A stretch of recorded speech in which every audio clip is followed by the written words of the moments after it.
Why is it that the hand you feed is almost always the first one to bite you? Think about it. You saved someone from financial ruin, listened to their problems for hours, or gave them a life-changing opportunity. Yet, months later, they treat you like their worst enemy. They slander your name, belittle your success, or completely vanish when you need them. You blame yourself. You think you trusted the wrong person. But psychology says you are wrong. The problem was not their malice. The problem was your kindness. Friedrich Nietzsche, the philosopher of the dark human psyche, exposed a brutal truth that 99% of people learn too late. Your generosity does not breed gratitude, it breeds hidden hatred. If you have ever been betrayed by someone you went out of your way to help, stay with me until the very end. This is not just a philosophy lesson, this is a survival guide for your soul. Let us strip away the fairy tales about human goodness. Every human interaction is driven by a subconscious negotiation of power. Nietzsche called this the will to power. When you help someone who is struggling, you think you are performing a noble act. But what does the other person's brain see? It sees a hierarchy. By lifting them up, you inadvertently put yourself above them. You become the provider, they become the dependent. You are strong, they are weak. Even if you have the humblest intentions, their ego senses this power shift instantly. The human ego is a fragile, territorial creature. It absolutely loathes feeling inferior. Every time they look at you, they are not reminded of your kindness, they are reminded of their own failure.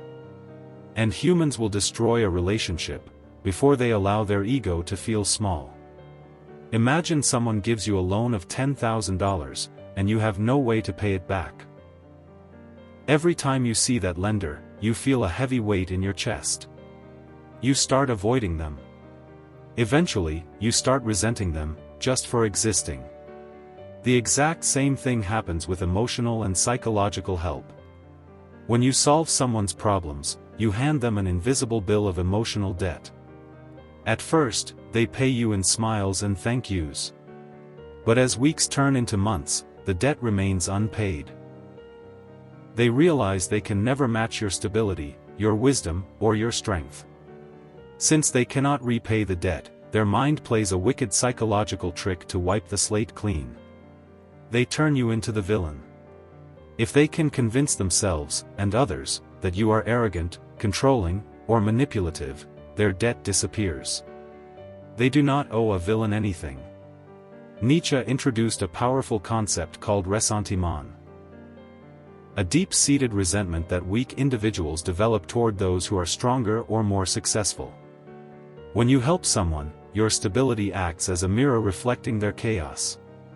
If you are disciplined, financially secure, and emotionally grounded, your very presence highlights everything they lack. Initially, they try to copy you. But when they fail, admiration turns into silent jealousy. They will not tell you they are jealous. Instead, they will start finding flaws in you. They will criticize your tone, judge your lifestyle, or minimize your achievements. They are desperately trying to break the mirror, so they do not have to look at their own fractured reflection. There is a dark truth about why you keep helping people. Sometimes, it is about your ego too. We love the feeling of being the savior. It makes us feel powerful, needed, and good. But history teaches us a brutal lesson. Saviors always get crucified. When you constantly step in to solve other people's crises, you strip them of their dignity. You prevent them from fighting their own battles. By overprotecting them, you make them psychologically weak. Deep down, they know they are becoming dependent on you, and they will subconsciously hate you for making them weak. Your rescue mission becomes their prison, and betrayal is their only way to break out. Does this mean you should become cold, cynical, and selfish? Absolutely not. But Nietzsche's philosophy demands that you stop being blindly naive. To protect your energy and ensure your content hits millions of views, you must change how you give. Rule number 1. Never give until it hurts. If your help requires you to sacrifice your own peace, finances, or mental health, you are setting yourself up for betrayal. Rule number 2. Build ladders, do not carry them. If someone is in a pit, throw them a rope or hand them a ladder. But make them climb it themselves. If you pull them up on your back, they will use your shoulders as a stepping stone and push you down. Rule number 3. Hide your sacrifice. True wisdom lies in helping so subtly that the other person believes they saved themselves. This protects their ego and preserves your safety. The brutal reality of the human soul is this. Only strong, emotionally mature people can handle being helped without turning into monsters. Weak people will always view your kindness as a threat to their autonomy. The next time you decide to rescue someone, look closely at their character, not just their suffering. Because sometimes, leaving people to face the consequences of their own choices is the highest form of respect, and the only way to save yourself. If this deep dive into the dark side of psychology shook your perspective, it is time to stop walking through life blindfolded. Hit that subscribe button right now.